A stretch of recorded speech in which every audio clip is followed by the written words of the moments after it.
चलिए जानते हैं झारखंड के सिलेक्टेड काम की महत्वपूर्ण 15 बड़ी खबरों को सिर्फ 10 मिनट में। पर अभी तक वीडियो को लाइक और सब्सक्राइब नहीं किए हैं तो जरूर कर लें, और वीडियो को कहां से देख रहे हैं कमेंट में जरूर लिखें। झारखंड में सरकारी कर्मचारियों की रिटायरमेंट की उम्र सीमा बढ़ाने की तैयारी, विशेष बैठक बुलाने पर विचार। झारखंड में विधानसभा चुनाव से पहले हेमंत सोरेन सरकार राज्यकर्मियों के हित में बड़ा फैसला ले सकते हैं। राज्यकर्मियों की सेवानिवृत्ति की उम्र 60 साल से बढ़ाकर 62 साल कर सकती है। मुख्यमंत्री हेमंत सोरेन के स्तर पर इस प्रस्ताव पर विशेष मंथन चल रहा है। सूत्रों की माने तो इस प्रस्ताव की स्वीकृति के लिए सरकार मंत्रिपरिषद की बैठक बुलाने पर विचार कर रही है। अगर ऐसा होता है तो हेमंत सरकार राज्य गठन के बाद पहली सरकार होगी जो अपने 5 साल के कार्यकाल में राज्यकर्मियों के हित में दूसरा बड़ा फैसला लेगी। इससे पहले सरकार राज्यकर्मियों के लिए पुरानी पेंशन योजना लागू कर चुकी है। अब इस संभावित फैसले से राज्यकर्मी 2 साल और नौकरी का लाभ ले पाएंगे। साहिबगंज जिले में मलेरिया से हाहाकार, इस समय अब तक मिले 228 मरीज। साहिबगंज जिले में मलेरिया का विस्फोट हो गया है। इस समय अब तक मिले 228 मरीज मिल चुके हैं। इससे सबसे अधिक 76 मरीज बोड़ियो के दापानी गांव में मिले हैं। इस साल अब तक कुल 332 मरीज मिल चुके हैं। इससे स्वास्थ्य विभाग की चिंता बढ़ गई है। इससे निपटने की तैयारियों में विभाग जुटा हुआ है। हालांकि इस पर काबू पाने में विभाग सफल नहीं हो पा रहा है। लगातार मरीजों की संख्या बढ़ती जा रही है। विभाग कई साल से मलेरिया नियंत्रण में था, लेकिन अचानक इससे वृद्धि हो गई है। साहिबगंज से पूर्व पड़ोसी जिले गोड्डा के सुंदर पहाड़ी में बड़ी संख्या में इससे मरीज मिले थे। परिवर्तन यात्रा की सफलता से बाबूलाल मरांडी गदगद, कहा तय है हेमंत सरकार की विदाई। भारतीय जनता पार्टी की परिवर्तन यात्रा करीब 4500 किलोमीटर का सफर तय कर चुकी है। पलामू और उत्तरी छोटानागपुर प्रमंडल में यात्रा का समापन हो गया है। 16 से 17 लाख लोग इस यात्रा में शामिल हुए हैं। भाजपा के प्रदेश अध्यक्ष बाबूलाल मरांडी ने रविवार को प्रेस वार्ता में कहा है कि 24 जिलों के 74 विधानसभा में अब तक इस यात्रा का लोगों ने स्वागत किया है। राज्य की जनता हेमंत सरकार को बदलना चाह रही है। परिवर्तन यात्रा में जिस तरह से लोगों का उत्साह दिख रहा है उससे सरकार की विदाई तय है। रांची में मकान का पिलर खड़ा करते समय हादसा, करंट से 2 मजदूरों की मौत। रांची के मांडर थाना क्षेत्र के कटचाचों के पास बन रहे थे एक मकान का पिलर खड़ा करने के दौरान करंट लगने से 2 मजदूरों की मौत हो गई और 2 मजदूर घायल हो गए। घटना शनिवार की दोपहर लगभग 2 बजे की है। मृतकों में मांडर थाना क्षेत्र के मल्ती निवासी 19 वर्षीय संदीप उरांव, सोसई निवासी 25 वर्षीय राकेश गोप शामिल है। वही कटचाचो निवासी विपिन एक्का और मल्ती निवासी खुश कुमार साहू घायल है। दोनों घायलों को रेफरल अस्पताल मांडर में इलाज के बाद देर शाम छुट्टी दे दी गई। मृतक राकेश गोप राजमिस्त्री का काम करता था, जबकि संदीप लेबर का काम करता था। बताया जाता है कि रेफरल अस्पताल मांडर से थोड़ी दूर पर मल्ती गांव निवासी संदीप भगत अपना घर बनवा रहे हैं। इसके घर में पिलर खड़ा करने का काम किया जा रहा था। पीएम मोदी ने मल्लिकार्जुन खड़गे से फोन पर की बात, जाना सेहत का हाल। रैली में बिगड़ी थी तबीयत। प्रधानमंत्री नरेंद्र मोदी ने कांग्रेस अध्यक्ष मल्लिकार्जुन खड़गे से रविवार को फोन पर बातचीत की और उनकी सेहत के बारे में जानकारी ली। दरअसल जम्मू में चुनावी रैली में बोलते समय खड़गे ने चक्कर आने की शिकायत की थी और उन्हें मेडिकल सहायता उपलब्ध करानी पड़ी।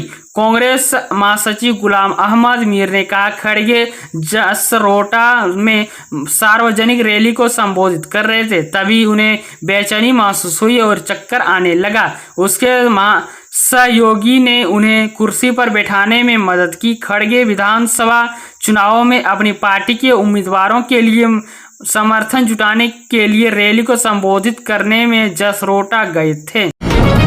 केंद्रीय मंत्री चिराग पासवान का ऐलान, लोजपा लड़ेगी झारखंड चुनाव। केंद्रीय मंत्री और लोक जनशक्ति पार्टी के अध्यक्ष चिराग पासवान ने रविवार को बड़ा ऐलान करते हुए कहा है कि उसकी पार्टी झारखंड विधानसभा चुनाव लड़ेगी। उन्होंने बताया कि गठबंधन में या अकेले चुनाव लड़ने सहित सभी विकल्पों पर विचार विमर्श किया जा रहा है।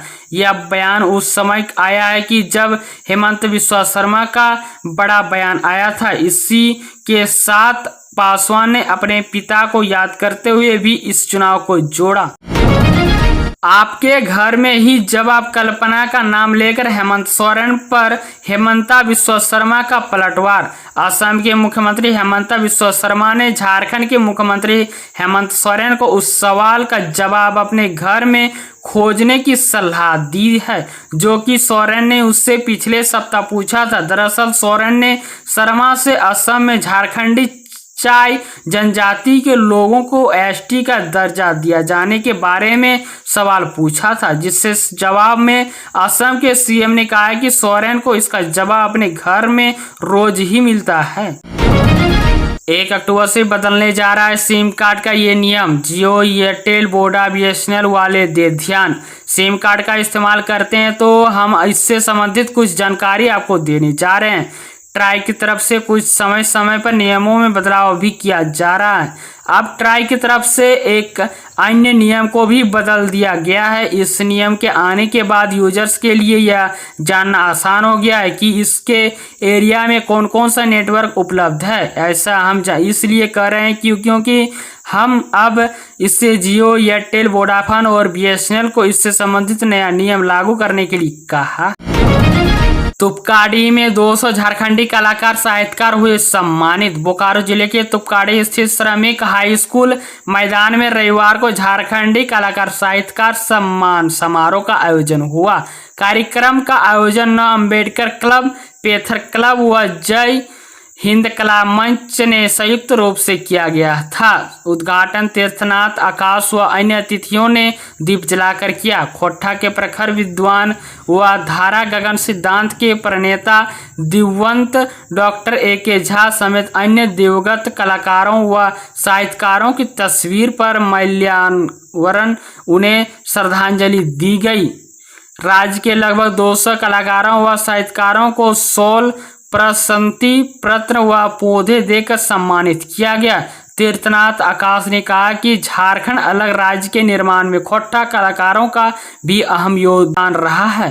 गीतकार विनय तिवारी ने कहा है कि खोट्टा के सभी कलाकारों साहित्यकारों को एक मंच पर आकर खोट्टा के विकास के लिए गंभीर प्रयास करने की जरूरत है। गोपनीय रिपोर्ट नहीं बनी तो कोल इंडिया कार्मिकों की लटकेगी पदोन्नति। कोल इंडिया के स्थापना दिवस 1 नवंबर को होने वाली कर्मचारियों की पदोन्नति इस बार फंस सकती है क्योंकि कोल इंडिया के 1 लाख से अधिक कार्मिकों की अब तक वार्षिक गोपनीय रिपोर्ट तैयार नहीं हो सकी है। यदि अक्टूबर के अंतिम सप्ताह में रिपोर्ट तैयार नहीं हुई तो पदोन्नति में परेशानी हो सकती है।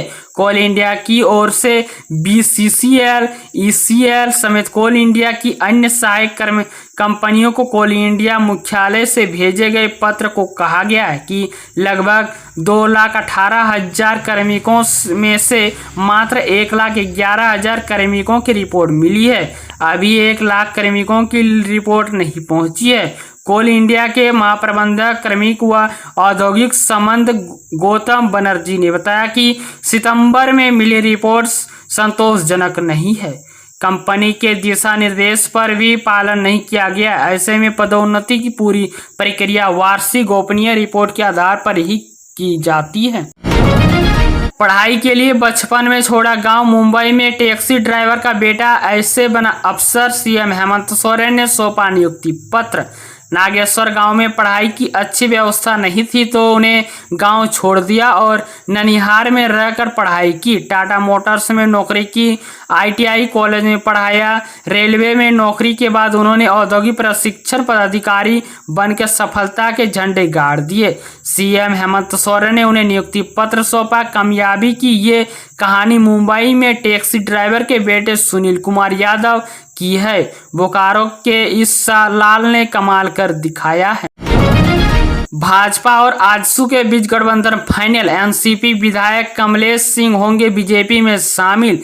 झारखंड में इसी साल के अंत में होने वाले विधानसभा चुनाव के लिए एनडीए और इंडिया ब्लॉक में तैयारियां तेजी हो गई है। 81 सदस्यों वाली विधानसभा के चुनाव के लिए भाजपा और आजसू के बीच गठबंधन को लेकर चल रही बातचीत अंतिम चरण में है।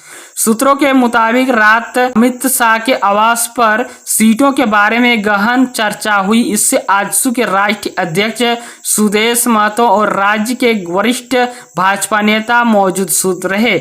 सूत्रों के अनुसार आजसू ने 16 सीटों की मांग की है। सीएम आज धनबाद को देंगे 178 करोड़ की सौगात। झारखंड के मुख्यमंत्री हेमंत सोरेन सोमवार को धनबाद आएंगे। वह बलिया पूर्व हवाई पट्टी आयोजित झारखंड स्किल कॉन्क्लेव में बतौर मुख्य अतिथि शामिल होंगे। इस दौरान सीएम धनबाद जिले को 178 करोड़ रुपए से अधिक की सौगात देंगे। वह 129 करोड़ 30,29,063 रुपए की 133 योजनाओं का शिलान्यास करेंगे। साथ ही 48 करोड़ 81,90,836 रुपए की 84 योजनाओं का उद्घाटन करेंगे। मुख्यमंत्री धनबाद नगर निगम की 44 करोड़ रुपए से अधिक की 83, ग्रामीण कार्य विभाग की 52.73 करोड़ की 20, पेयजल एवं स्वच्छता की 3.85 करोड़ की 10, झारखंड शिक्षा परियोजना की 9.93 करोड़ की 8, कल्याण विभाग की 1.29 करोड़ की 7, भवन प्रमंडल की 91 लाख की 3, पथ निर्माण विभाग की 5.50 करोड़ की 1 व JSBCCLPIU की 11 करोड़ की 1 योजना का शिलान्यास करेंगे। आरपीएफ ने बोकारो रेलवे स्टेशन से रांची की किशोरी को किया रेस्क्यू। बोकारो आरपीएफ की टीम ने ऑपरेशन नन्हे फरिश्ते के तहत रांची जिले के चान्हो की 17 वर्षीय किशोर को रविवार को रेस्क्यू किया। बोकारो आरपीएफ पोस्ट के ओसी संतोष कुमार ने बताया कि ड्यूटी पर तैनात सब इंस्पेक्टर बलराम मीना ने मेरी सहेली टीम की मनीषा कुमारी व रेखा तुर्की के सहयोग से बोकारो रेलवे स्टेशन के प्लेटफॉर्म नंबर 1 उक्त किशोरी को पकड़ा। पूछताछ में किशोरी ने बताया कि वह अपने परिजनों को बिना सूचना दिए घर से निकली है। बिना टिकट के वह ट्रेन सफर कर बोकारो तक पहुंची। किशोरी को रेलवे चाइल्ड लाइन को सौंप दिया गया। इसी तरह झारखंड के रोजाना ताजा खबर पाने के लिए हमारे चैनल को जरूर सब्सक्राइब करें।